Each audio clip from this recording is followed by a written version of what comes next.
Here we go. All righty, you looking live. It's sold out MetLife Stadium. Where today, the 16-0 playoff-bound New York Giants are taking on the 0-16 Los Angeles Rams. And why are the Los Angeles Rams 0-16? Because they suck. One Super Bowl.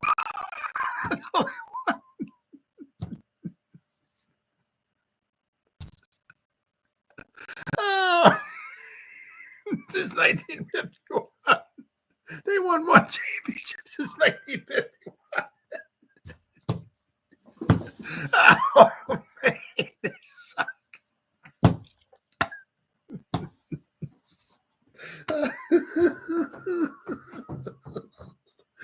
Oh, they beat the Browns in 51, 24-17, I think it was.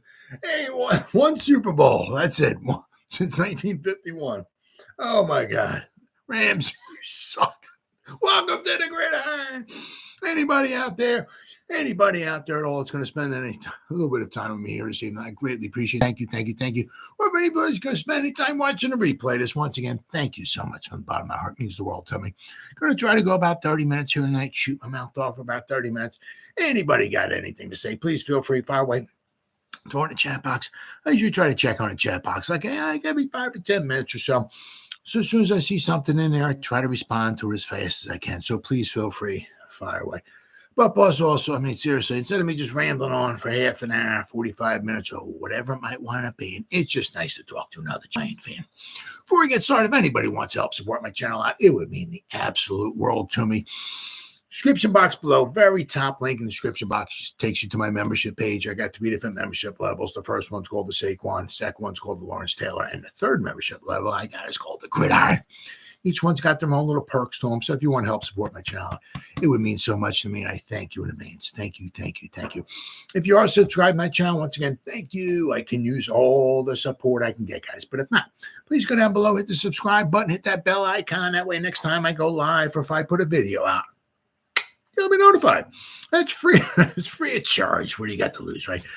But if you can maybe give this video a thumbs up or share this video, that would be freaking awesome. And then finally, also just a little ways down in the description box, there's 2 additional links. Top one's a Facebook link. I'll go over that in just a second. The one underneath it, I'm an old-time fart. Can't stand change. I like stuff just the way they are. I'm too much of an idiot to comprehend all mixing, changing stuff up. Just keep stuff simple. Keep things the way they are, right? The second link down, to me, it's a Twitter link. It's always been Twitter. It'll always be Twitter. Whatever letter of the alphabet Elon Musk wants me to call it, that's on you, bro. I'm not calling it that. I'm calling it Twitter. Follow me on Twitter. I'll follow you back. That's an absolute promise. I try to put Giants-related stuff on my Twitter account every day. And finally, the link on top takes you to my Facebook group. It's called the New York Giants, the Gridiron. It's my Facebook group. It's doing simply marvelous, might I add. We have over 8,400 members in the group. Basically, if I'm alive and breathing, and if I have internet access, I'm putting stuff in this group darn near 365. And not only do I put stuff in this group, but the members post stuff in this group as well, too. So between me and the members, there's a ton of New York Giants information going in this group every day. It's the New York Giants, the Gridiron. It's my Facebook group. Please join it. You won't be dissatisfied. I promise. All right. Well, it's stuff said and done and that away with. Well, it's, kind of, hey, well, it's the Memorial weekend and everything. Whatever you want to call it, the official, unofficial, whatever you want to call it. All right. Start of summer. I mean, we're in spring, but if you want to call it, I mean, the one nice thing I love about, instead of dwelling on the fact that I'm being infiltrated by all these Eagle fans living around me here down in South Jersey. There's a lot of nice, really a lot of great people, but there's a lot of nice stuff that goes on here as well, too. I mean, basically, if I get on Route 42, right, and I take Route 42, it takes me right across, across the, I head west. It takes me out of Jersey right into the Walt Whitman Bridge, across the Walt Whitman Bridge. Boom, you're in Philly, right? But That's from here, if I head west. If I head east, I can get on the Atlantic City Expressway, and within 45 minutes, I mean, because people, whatever, doing 70, 80 miles an hour on the Atlantic City Expressway, I'm all the way down at the shore.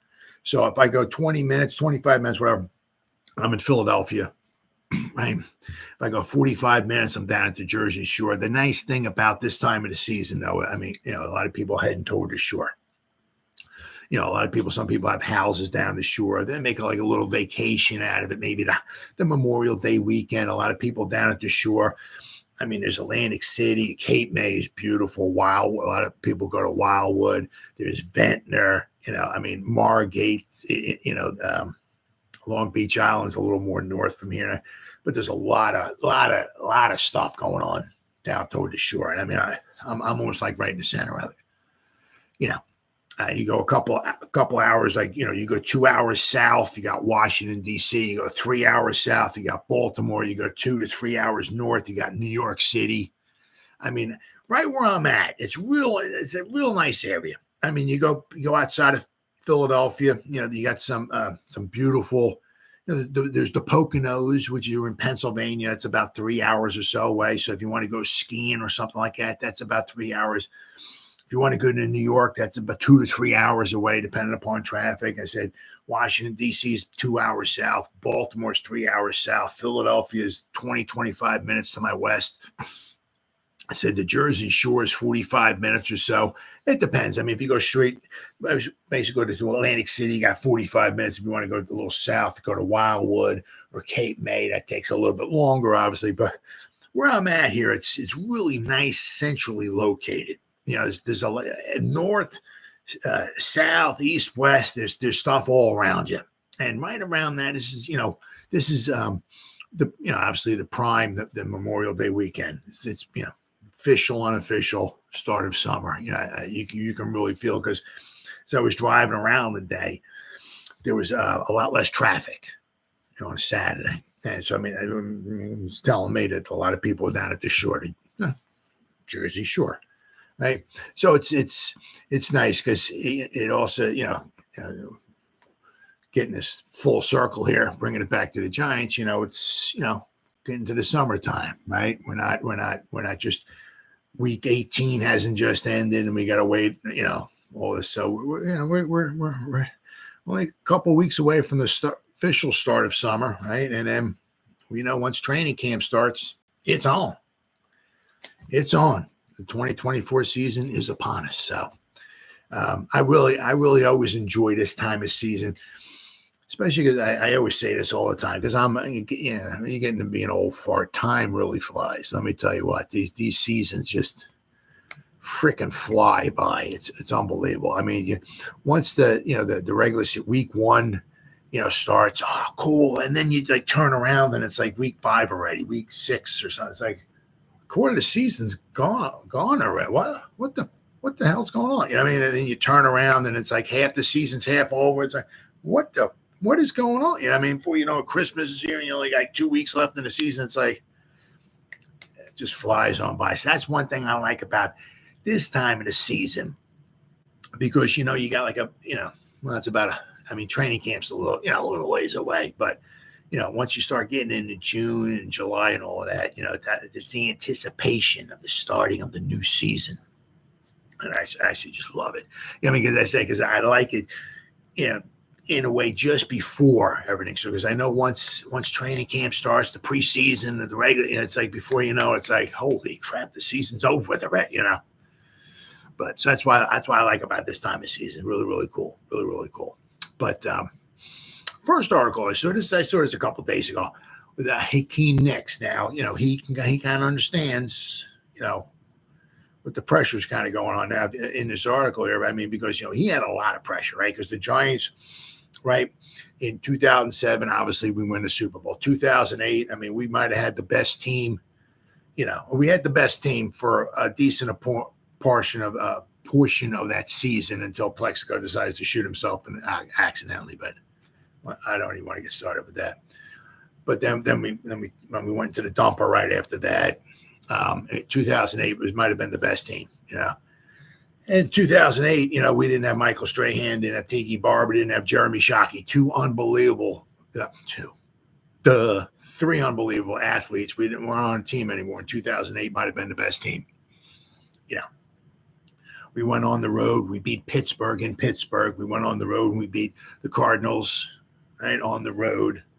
And, of course, those are the two representatives in the Super Bowl, and we beat them both, right? So, but after 2008, obviously, Amani was gone. So once 2009 rolled around, we drafted Nix, and he's like the lone sheriff, right? Manningham wasn't there. Shockey's gone. Cruz ain't there till 2010, right? Is it Shockey's gone? Monty's gone. Plaxico's gone. It's like, and Steve Smith somewhere along the line, he gets injured, So, he's, but he had some pressure on him. First round pick, right? So he, in his article, he's kind of talking about, he kind of understands about like what Malik is kind of going through. He, not that basically, Malik coming in here, the cupboard's bare, like we don't have any wide receivers. We got a lot of wide receivers. We got a couple nice tight ends and all that. But, as far as him, Waller was supposed to be our number one target last year. Well, he might retire. Saquon, right? He's gone. So, for Malik to come in here, he's got some shoes to fill. He's got some weight on his shoulder. And Hakeem Nicks was kind of, talking about that. It's just the same, man. It's just, that happens with a lot of teams. But, you just start looking, right? You go back in time and, you just start thinking about all the talent the Giants had at like the wide receiver position. And just, the guys just getting injured. It's like, just, man, Amani, Amani, a great career, but I say after he retired, I'm saying Plaxico shoots himself. Shockey breaks his leg and he never plays for the Giants ever again. Steve Smith gets injured. Nix, he gets injured. Cruz gets injured. Manningham gets injured. It's just like on and it's like, but Hakeem understands, what Malik is kind of going through. So this is from the New York Post. Ryan Dunleavy does a very good job. Says ex-Giants Hakeem Nicks understands pressure on rookie Malik Neighbors. Reminds me of myself. Yep. And I'll tell you what, you can't really compare the two. They're a little different wide receivers and all that and everything. But, when Hakeem was on, when he was healthy and all of that, he was special. He was special. It was a great pick. Jerry Reese had a fantastic pick right there. Let me tell you what. I didn't follow. I follow college football, but it wasn't like the drafts like they have nowadays, where there's draft guides and there's 300,000 pages and there's 452. There's like 9 trillion pages on 5 million guys and all. It wasn't like that back then. So when they drafted Hakeem Nicks, I'm like, who? It's kind of the same thing when they drafted JPP. I'm like, who the is that? First round. Who? What college is? What college is he from? Are you? But I was wrong. Jerry Reese did a very good job picking those guys. And it says here from the New York Post, Hakeem Nicks has been in Malik Neighbors' shoes. 15 years before Neighbors started catching passes this week in his first OTA practices with the Giants, Nicks was the wide receiver drafted in the first round, about to be measured up to a lofty standard as a rookie while handling the scrutiny and pressures of playing in New York. Focus on the task, Nicks said. The main thing is you get drafted to be a wide receiver and play football. Everything else that comes, don't jump on the wave. That's my advice, because if you ride it up when it's up, you better be able to take it when it goes down. Just do what you do that got you to this point. Neighbors should shoulders the expectations of lifting the NFL's number 31th ranked passing attack. And instant comparisons, obviously, to former LSU great OBJ, who hasn't truly been replaced since he was traded. Nope. Absolutely not. Nix joins the Giants in 2009 to ease the burden of losing Super Bowl hero Plaxico Burress and franchise great Amani Toomer.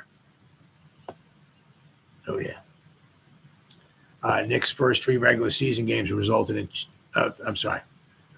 three regular seasons. Three regular seasons resulted in 202 catches, 3,304 yards, and 24 touchdowns.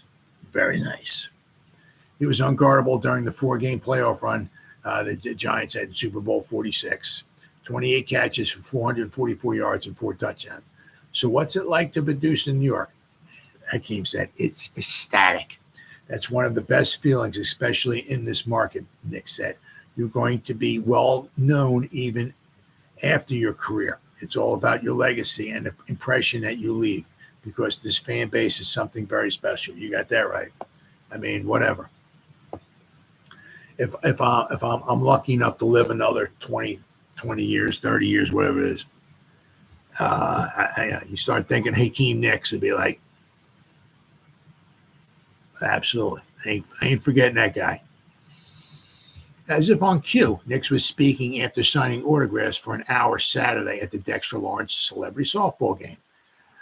Let's see here.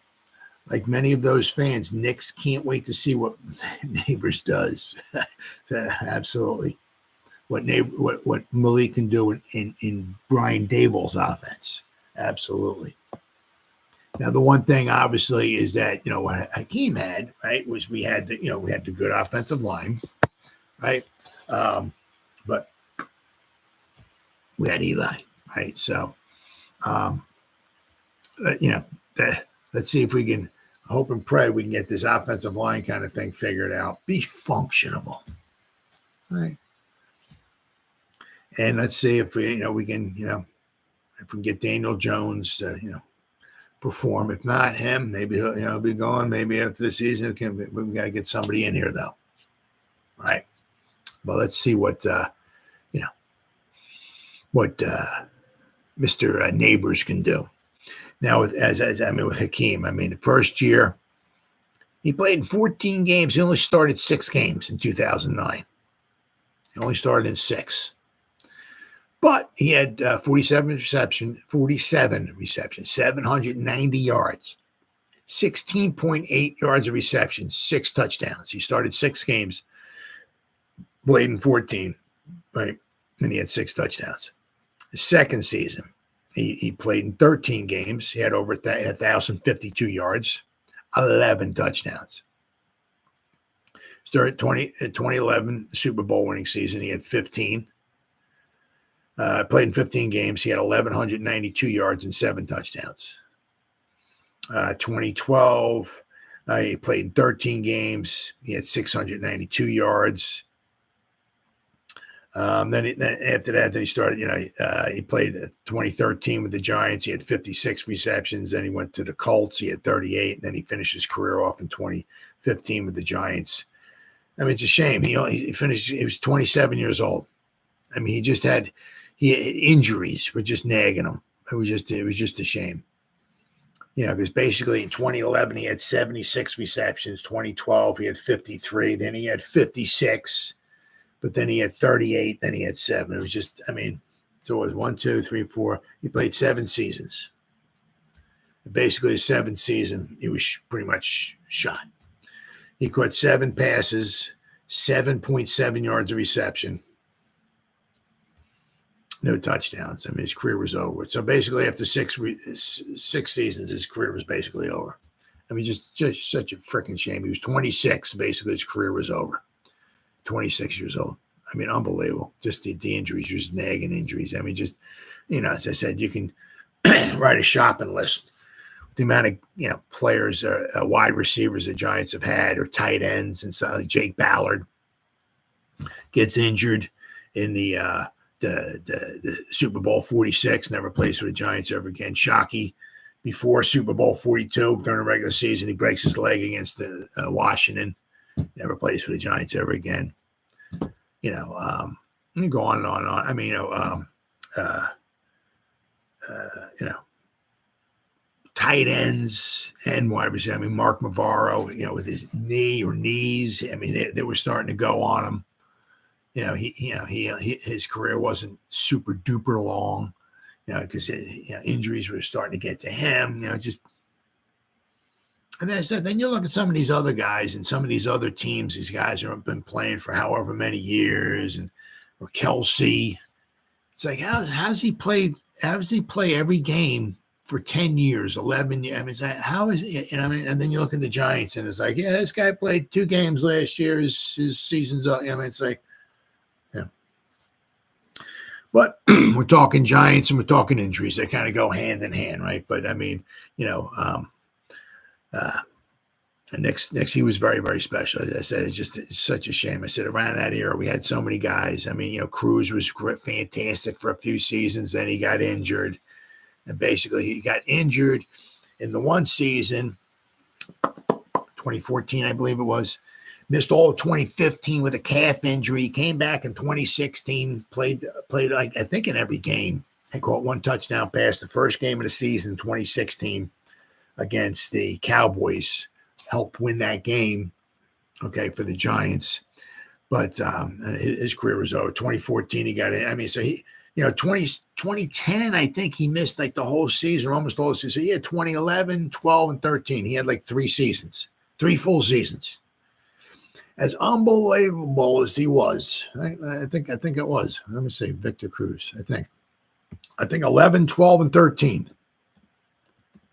He only played 3 full seasons. I mean, absolutely unbelievably amazing as he was. Let's say, yep.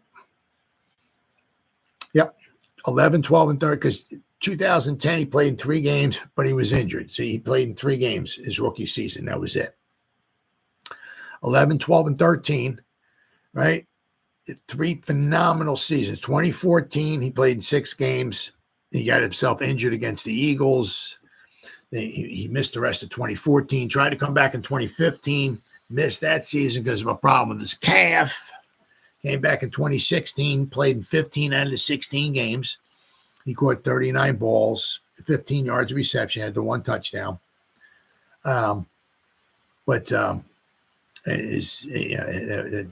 just. The injuries caught up with him. A shame. He had basically 3 seasons. You know, it's the same thing like with Steve Smith. Let's see here. All right, let's go. So, you know, what we got? Hakeem. Let's see. Victor Cruz, 3 seasons. Hakeem next.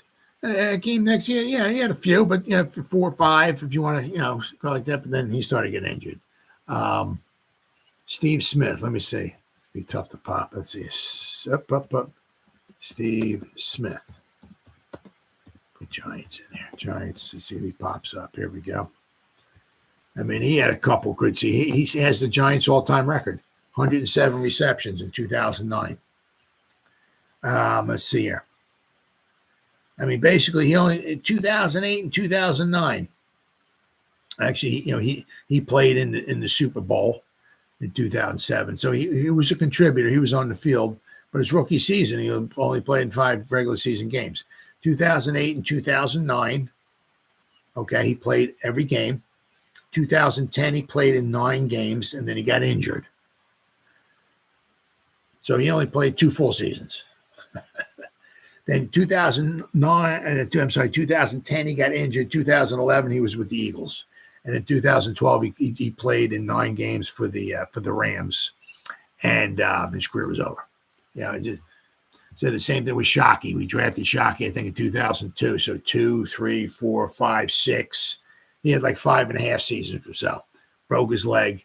Never played for the Giants ever again. Manningham, same thing there. He played a few years, and his career was out. You know, we get Plexico Burress. He's here for what? 2-3 years or so, then he shoots himself in the leg, and his Giants career is over. So we had so many just really, really, really good wide receivers that lost so much time due to injuries. It was just really just unbelievable. Such a shame. That's why, the nice core that we have, this nice group that we have right now with Hyatt, Robinson, and Neighbors. Just think 1, 2, 3, right? 1, 2, 3. Neighbors first year, Hyatt second year, Robinson's third year. 1, 2, 3. Young guys, right? Daniel Bellinger's third season, Theo Johnson's first season. So you got 2 tight ends and you got 3 wide receivers, all in their first, second, or third year. Young core. Because, we're not sure exactly what's going to happen with Slayton. I'm sure this will probably be his last season with the Giants if he even bothers playing. You don't know. But what we got here is a young core, right? Young group of guys that, I'm not saying we got the top 10 unit wide receivers enough, but it's not bad. It ain't bad. We don't have a Kittles or we don't have a Kelsey or something like that as far as maybe a tight end. But, hey, I'm dying to see what Theo Johnson can do.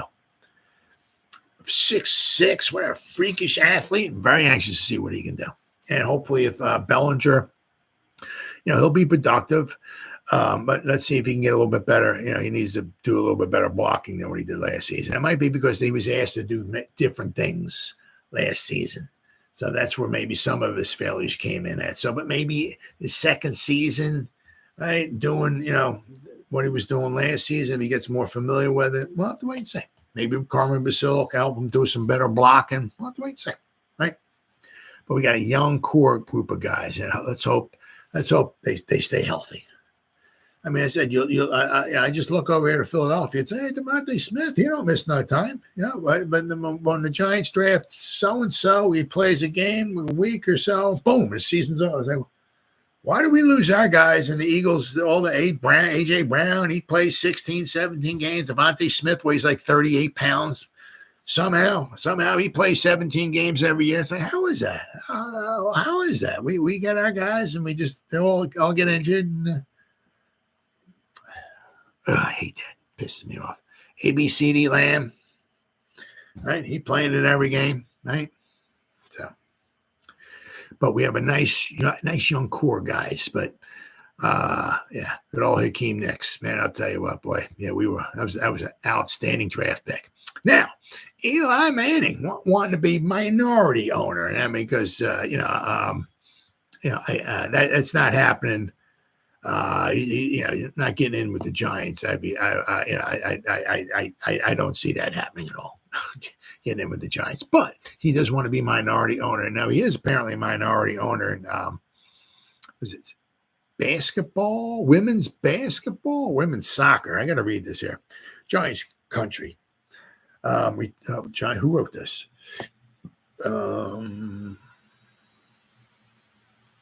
Ezekiel Trezevant, I guess. Retired New York Giants quarterback Eli Manning has been as successful off the field in various endeavors as he was on the field. His Manningcast show, which he co-hosts with his brother, won an Emmy Award. Manning also holds a minority stake in the Gotham Field Club, a National Women's Soccer League team. So, Manning has his eye on an even bigger venture. Partial ownership in an NFL franchise. However, before those wheels can go in motion, the league would have to adjust its ownership rules to allow private equity firms like Manning's Brand Velocity Group to own minority stakes in franchises. Bloomberg reported earlier this offseason that a special NFL committee is currently examining the Brand Velocity Group's proposals. Let's see. Drew Scheinman, the co-founder of Brand Velocity, confirmed that Manning and the firm are definitely interested in buying a stake in one of the NFL's 32 teams. Manning has expressed his interest in the endeavor.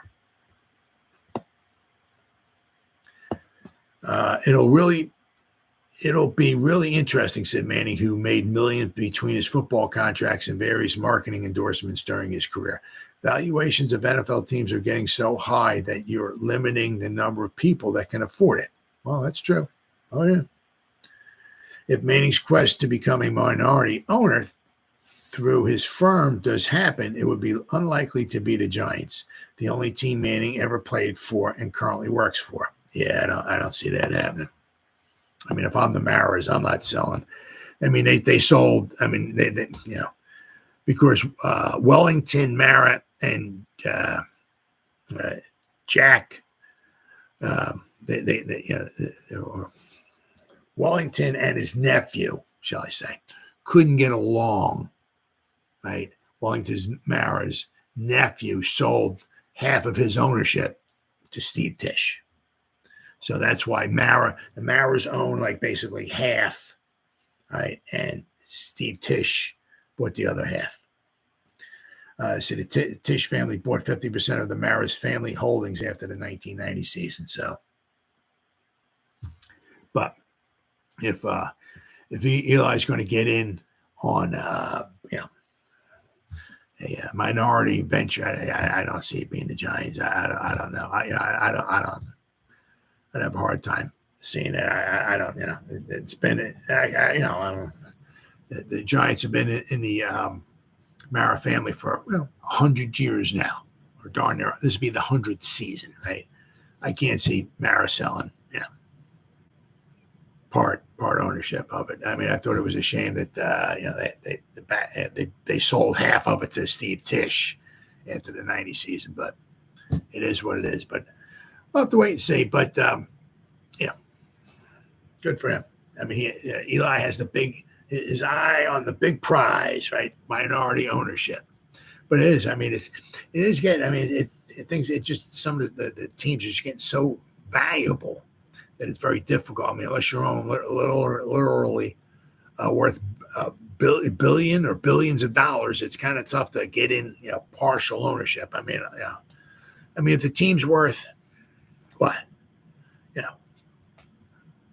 not every team is worth, as much as the Cowboys or Giants are, but some teams might be worth like $5 billion. Well, if you're going to get a 10% stake in that, you got to come up with what, $500 million? I mean, that ain't chump change. That's for sure. So, all right, next. So, now this is kind of here. It says, the sins of Jerry Reese are visited upon Joe Schoen. Now, this is from Anthony Del Genio. This is Big Blue View. There's a long article here, so I'll try to cut it down a little bit if I can. But I don't think Moses said to be the writer of the book of something. I don't remember that. But if he would have understood the situation that Joe Schoen inherited when he became general manager of the Giants haven't been wandering in the desert for 40 years yet. It only seems that way. Dave Gettleman turned out to be a false prophet. Schoen came in and, with head coach Brian Daboll, proclaimed a sign of wonder that came true for one season. Now the question is whether they are false prophets as well. Most of the focus on Shane Daboll tenures involves the players they have brought in, and rightly so. Sometimes fans lament the lack of talent left to them by Gettleman, and rightly so for that too, although Gettleman did bequeath them with Dexter Lawrence and Andrew Thomas.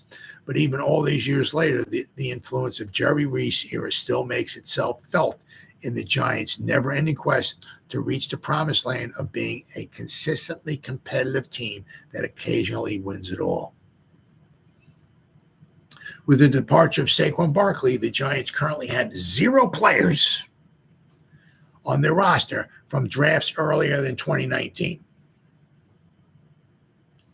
At the end of the 2023 season, they had one, Justin Pugh, who came back under emergency circumstances when the offensive line was effectively non-existent, and whose 2024 status is determined.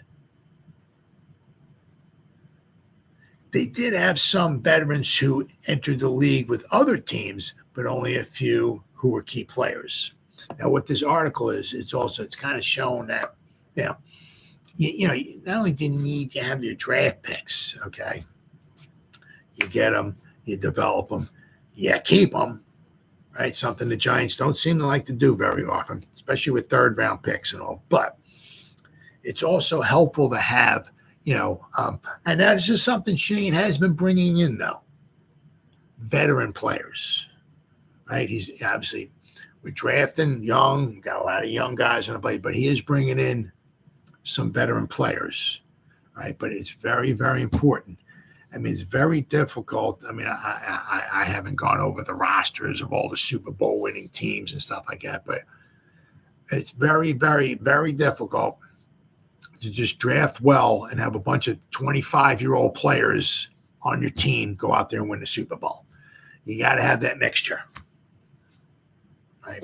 But as I said, Schoen has been bringing in some veteran ball players, right? Who will find themselves situated on the final 53. That is for sure. It says it wasn't all Reese's fault.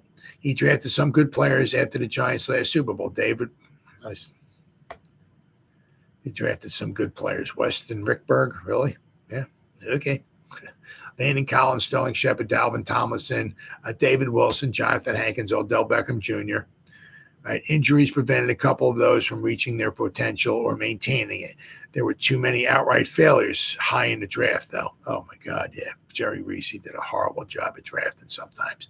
Reuben Randall, Demontre Moore, Odigizua, Eric Flowers, Eli Apple, Darian Thompson.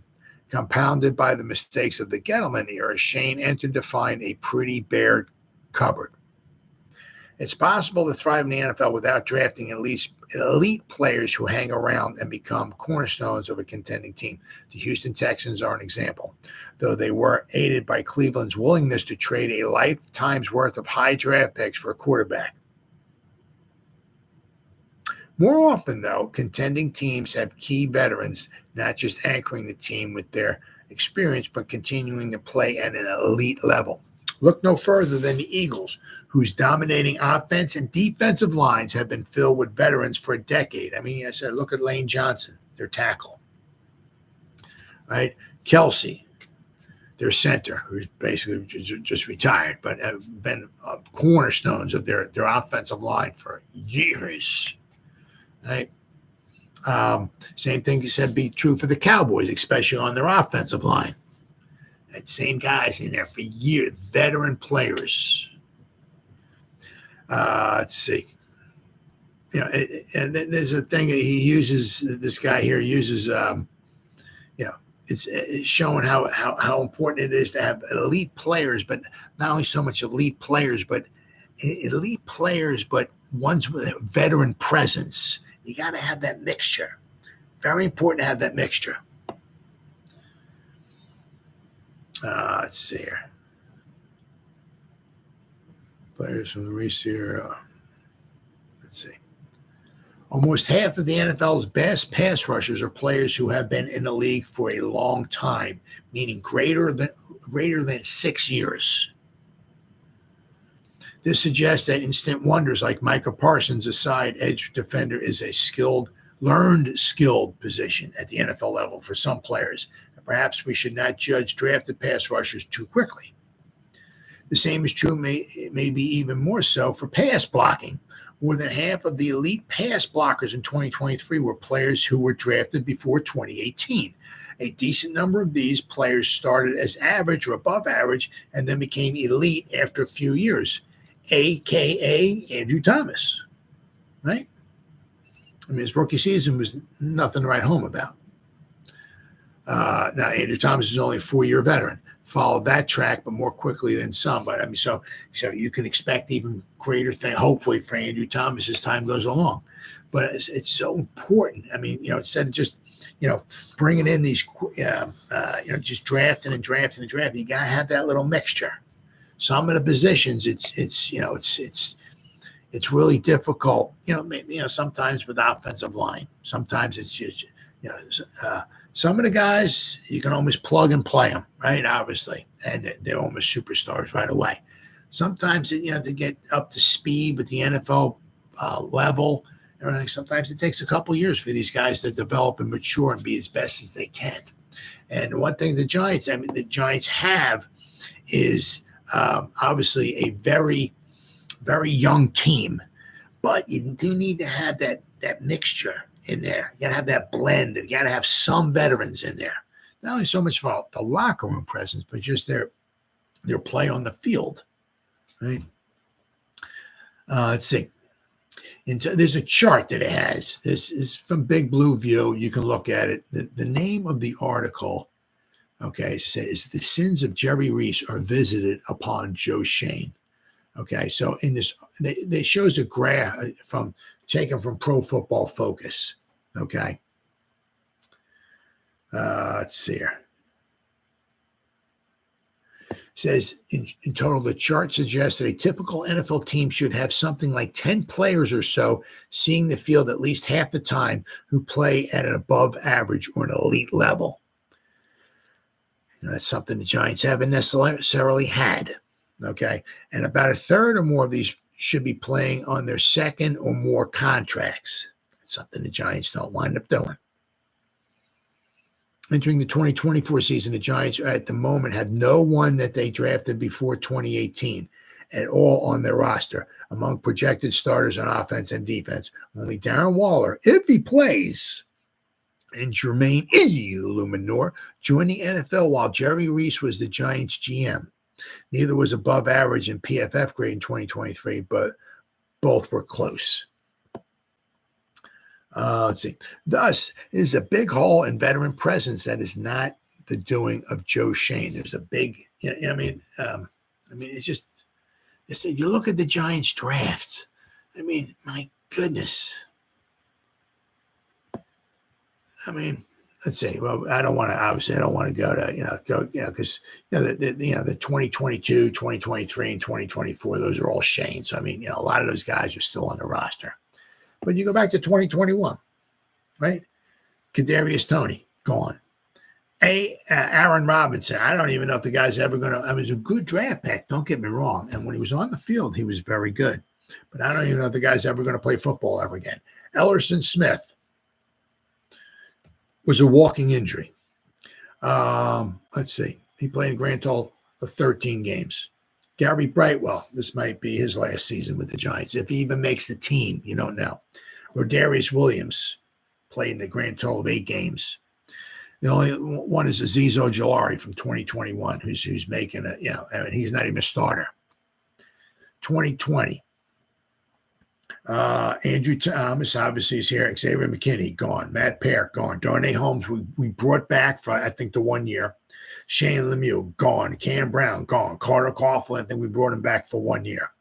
TJ Brunson, gone. Chris Williamson, gone. Tate Cryer, gone.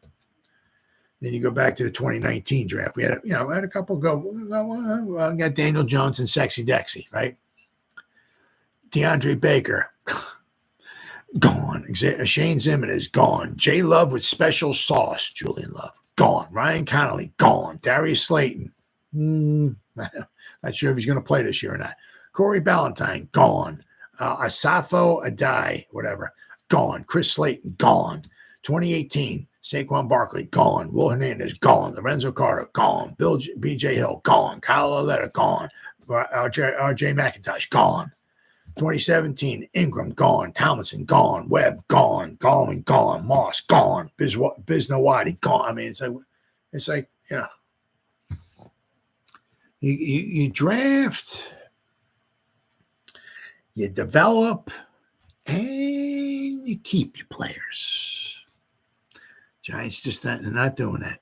Not doing that. We're bringing in other guys from other teams to fill in the roster, but I mean, some veteran presence. I mean, it's like we have nobody from the 2016 draft, 17, 18 draft. I mean, yeah. Hopefully, once with Shane, hopefully we'll start keeping some of these guys. And like I said, we brought back Darnay Holmes for 1 year. We brought back Carter Coughlin, but Shane didn't draft any of these guys. Yeah. So if Shane stays around, right, for at least 5 years, right, because then that's when his draft picks from 4 years ago, their contracts will be up. The second, third, fourth, fifth round players are all I can see if we sign any of them, keep them. Right? You draft them, you develop them, and you keep them. Right? So we'll have to wait and see. But I mean, the Giants, just have not been keeping their players. Coincidentally, or maybe not, Lawrence, Thomas, and Burns play positions at which the chart above suggests veterans can thrive. Xavier McKinney and Julian Love, on the other hand, were not signed to second contracts. And Darius Slayton has been unable to get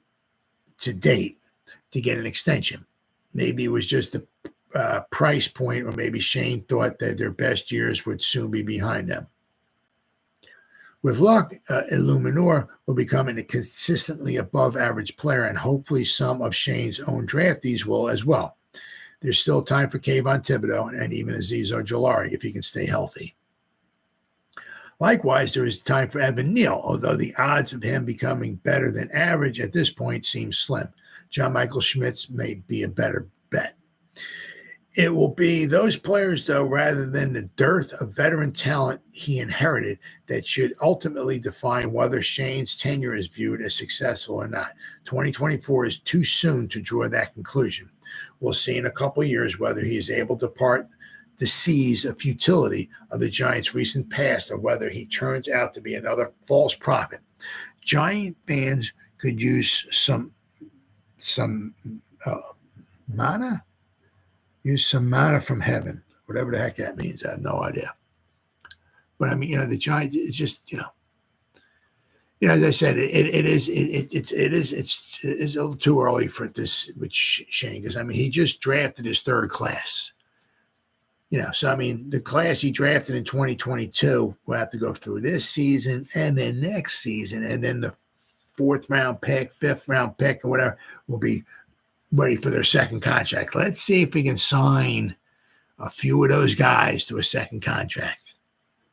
And see, some of it also, I mean, it's like you guys getting a second contract, but it's just like as the years go by, I mean, it's like contracts are like, 1 year. Yeah, it's like, I'm really waiting for a time, like maybe, I don't know, 10, 20 years, 30 years from now, whatever. I mean, guys are signing game contracts. Yeah, we signed him to a one game contract. Yeah, he'll play the one game. We'll see if we want to keep him. We'll sign him. I'm waiting for that. But I mean, it's like the length of the contracts just seem like they're getting shorter and shorter and shorter. It's just, Yeah, I mean, so we brought back Carter Coughlin, I think, for 1 year. Darnay Holmes for 1 year. We're bringing back all these guys for like 1 year contracts. It's like,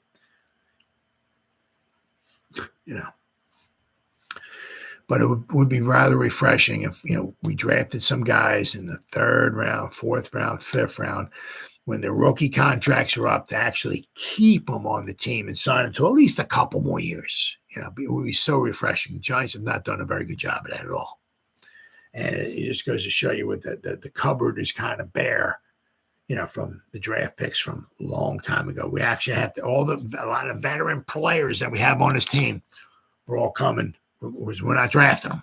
They got to come from other teams. Yeah. All right. Next, we got Cordell Flott. Yeah, well, he looks like he's going to be the man. He's going to be the guy out there, cornerback number 2. And he's kind of looking, he's looking forward to it, obviously. He said he bulked up to like 177 pounds. Okay. He came in, I think he said 2 years ago when he got drafted 2 seasons. I think it was 174. So in 2 seasons, he put on three solid pounds of muscle. Okay. But they're betting on him. Giants shop for cornerbacks at the dime store this offseason because of the belief that Cordell Flott is more than a nickel. With a big need for starting outside cornerback, the Giants did not re-sign the 3-year starter Adoree Jackson or pivot to another high-priced veteran free agent. They did not draft a new starter in the 2nd round. They did not turn to versatile defensive. They did not turn to versatile defensive back Nick McLeod, whose $2.9 million salary is double Flott's, basically. A decision was made that the 6'2", that's nice size, nice height, 177-pound Cordell Flott has been miscast last season as the nickel who played 83% of the defensive snaps in the slot. So he was miscast. So they think he, obviously he's more of a boundary guy. When the Giants practiced Thursday, the 2022 third-round pick lined up as the number 2 cornerback opposite of Deonte Banks. The young man is a worker, a conscientious kid. He wants to do right. He wants to play well. He's naturally tough, defensive back coach Jermaine Henderson said. If he was 200 pounds, he would be hell on wheels. Flott, who is looking to gain a few more pounds, is one of the players most affected by the defensive coordinator change from Wink Martindale to Shane Bowen. Despite the ideal lanky frame, Flott lacked the lower body strength to stay healthy while playing Martindale's style of every down perimeter pass coverage.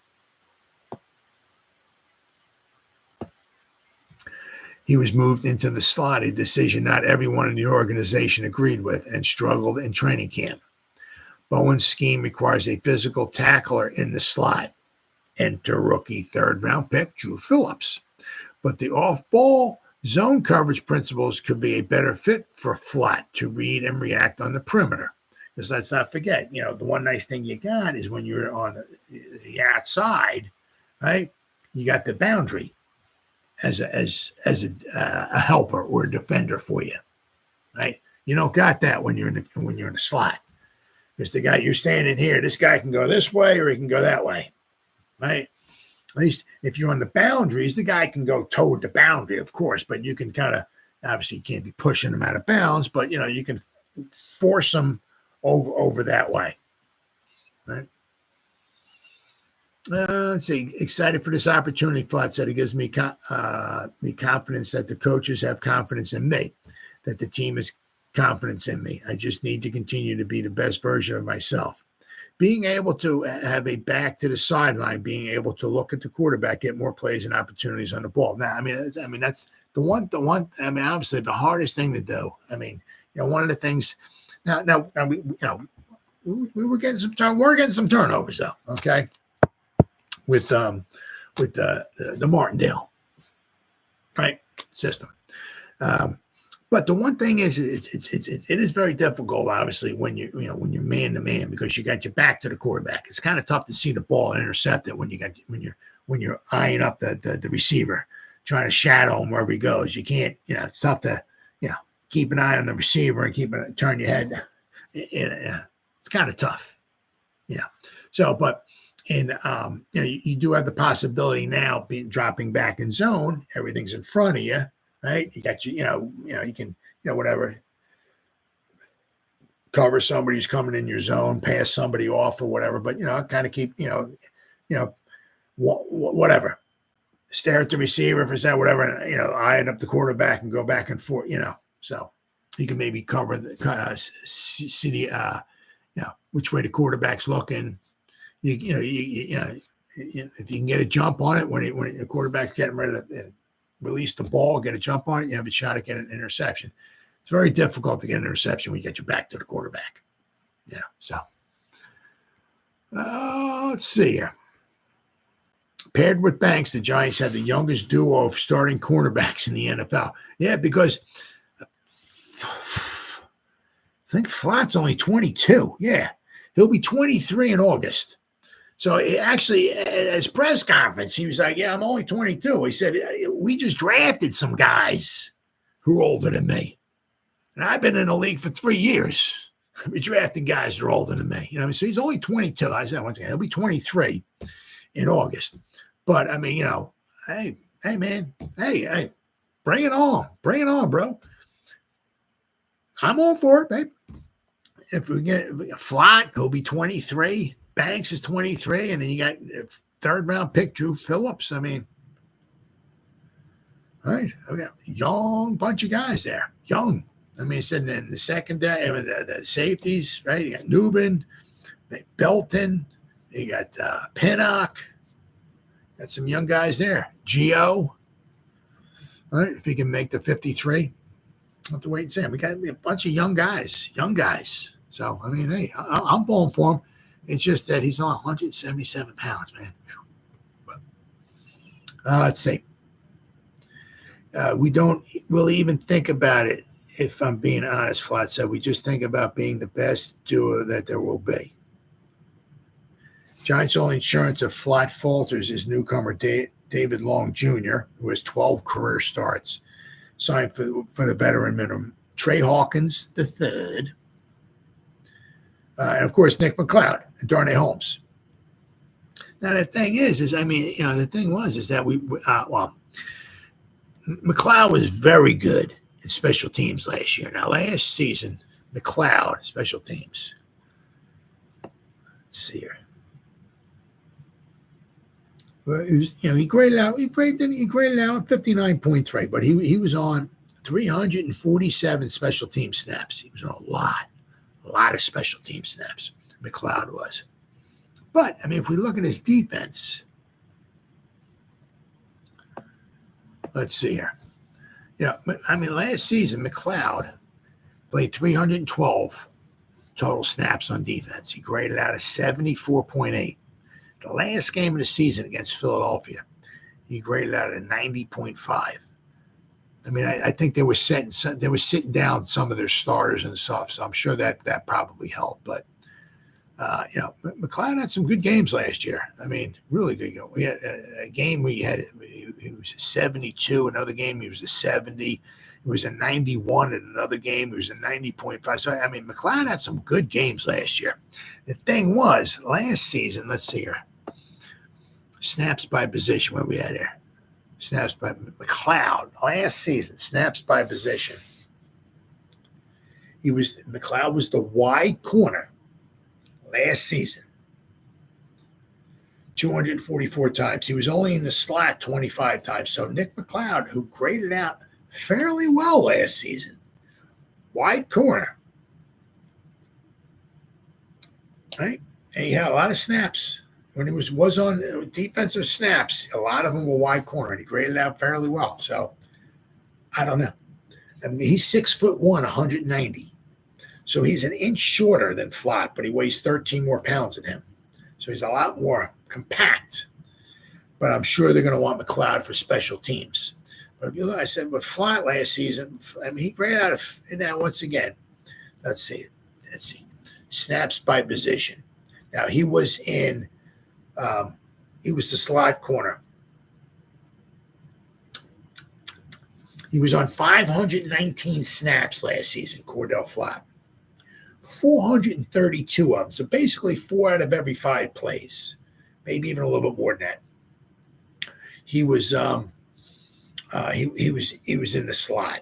Now, he didn't grade out extremely well in the slot. Let's see. He graded out a 53. Nick McLeod, defense. Nick McLeod graded out at a 74.8, almost a 75. Cordell Flott was a 53, according to PFF, right? So we'll have to wait and see what Flott does when they moved him outside. And I said because Nick McLeod, when he was outside last season, graded out pretty well. All right, so we'll have to wait and see. Maybe Flott, in the slot, that's not his position. Maybe having him outside might be best for him. So we'll have to wait and see. Obviously, I said, if Flott falters, right? I said we can put McLeod in there if they want to take him off of special teams, but we got Trey Hawkins the third.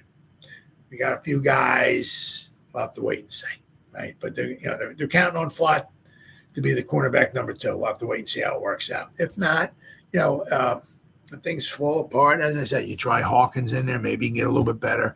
If we don't have the answer, okay, as far as cornerback number 2, after we'll know a lot after the season's over with, right? They hopefully Phillips will be our slot corner. Banks is our cornerback number 1. If we're still searching for that cornerback number 2, we can either get him in free agency next season or we can draft one. Right? Have to put him on the grocery list. Right? But we'll see what Flott's got. But he's just 177 pounds. It's like, man, he's very thin. Very, very thin. All right, and then finally, Darius Slayton and Jaylen Waddle remain away from the Giants. So, yeah. is what? Giants Wire. As the Giants continue to plow through their offseason workout program, two prominent offensive veterans remain absent. Tight end Darren Waller and wide receiver Darius Slayton were not in attendance again Thursday's practice at the Quest Diagnostic Training Center. Waller has been away from the team while he ponders his football future, while Slayton is gunning for a contract extension. Last season, Waller was second on the team with 52 receptions. Slayton was third with 50. And of course, Dable had to answer questions on his, of course, and they asked, "Are they here?" And they said, "No, they are not." No, said head coach Brian Dable when asked if either player was in the building on Thursday. Giants are likely giving Waller until June 1st to make his decision as the salary cap charge situation changes then. So today's the 25th. So what? He's got like next weekend. Let's see, Sunday 26th, 27, 28, 29, 30. So he's got like next Saturday. He has like a week. And then they might make the decision for him. And if they just release him, cut him, whatever it is, they'll save themselves a lot of money with Darren Waller. I would say the same thing I said last month. Let Darren take what he needs to take. And once the decision is made, we'll go from there. Dable said, we have conversations, obviously, but when Darren makes his decision, that's what we'll go with. Slayton is on the second leg of a 2-year, $12 million deal, but wants the Giants to commit for longer as he had other opportunities last summer and chose to stay with the team. Now, that is true there. He wanted to stay with the Giants. You also look at it too. He was relegated. I know when Dable came in, he was like on a practice squad. Then a bunch of injuries and all that, and all of a sudden he got elevated, and he wound up doing pretty good for the Giants over obviously the past couple of seasons. So I understand. I understand both sides. Unfortunately, it doesn't always turn out sunshine and roses. It is a business. But I said, I can understand with Slayton. He's like, I had other opportunities. Now whether it worked out for him or not, who knows? But, I could have, there's two other teams I could have gone to. I'm just saying, I don't know. But according to this article, he had other opportunities he could have gone to and maybe made some extra money. Right? So he's like, I had another decent season on a crappy team, crappy offense, crappy offensive line.